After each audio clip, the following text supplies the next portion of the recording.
नमस्कार मेरे प्यारे बच्चों, आज मैं आपके लिए लेके आया हूँ बहुत दिनों के बाद एक ऐसी कहानी जो आपको सफलता के वो सारे रहस्य समझाएगी।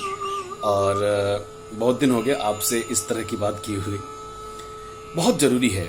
तो आइए मैं अपनी कहानी शुरू करता हूँ। और ये कहानी बहुत ही प्रसिद्ध भी है, हो सकता है आपने सुना हो, लेकिन मेरी आवाज़ में सुनने का कुछ अलग ही मज़ा है। आइए सुनते हैं कहानी। बहुत पुरानी बात है। एक बार सुकरात से एक बच्चे ने पूछा, आपके जैसा, कि महोदय, सफलता का रहस्य क्या है? जीवन में सफल होने के लिए वो कौन कौन से मानदंड है, वो कौन कौन से बिंदु हैं जिन पे हमें अमल करना चाहिए? तब सुकरात ने कहा कि देखो, एक काम करो, कल तुम मुझे उस जो नदी है उस नदी के किनारे मिलना, और मैं ये तुम्हें वहीं पे बहुत अच्छे ढंग से समझा पाऊंगा कि सफलता के रहस्य क्या होते हैं। कल ठीक समय पे लड़का नदी के किनारे आ गया और सुकरात उस नौजवान के साथ नदी की ओर बढ़ने लगे। सुकरात ने कहा कि नदी में आगे बढ़ो, और पीछे पीछे वो खुद आगे बढ़ने लगे। धीरे धीरे सुकरात ने उस लड़के से कहा कि अपना दाहिना हाथ मेरे हाथ में रख दो।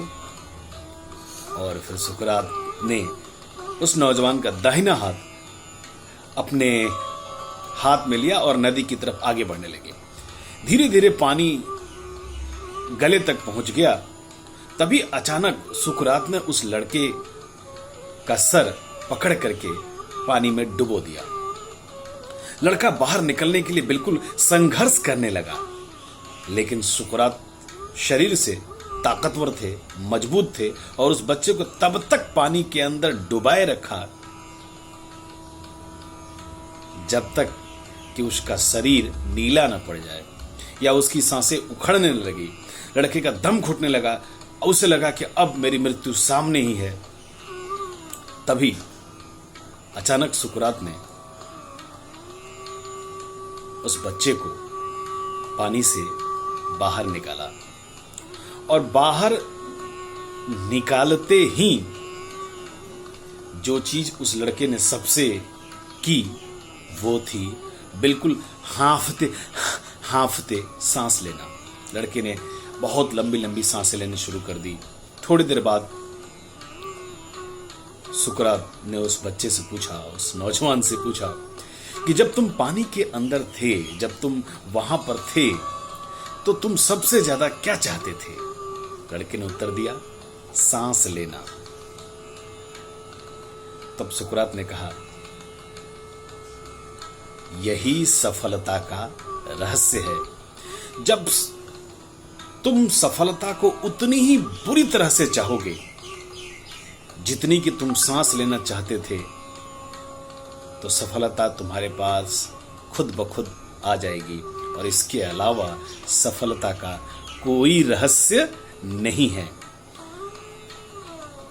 तो मेरे प्यारे प्यारे बच्चों, एक बात ध्यान से सुन लो और समझ लो, और मेरे नौजवान मित्रों भी, कि किसी भी चीज को अगर आपको सफल होना है तो आपकी जो चाहत है, आपकी जो शिद्दत है, वो भरपूर होनी चाहिए। फिर से मिलूंगा एक छोटी सी कहानी के साथ। टिल देन, जय श्री कृष्ण।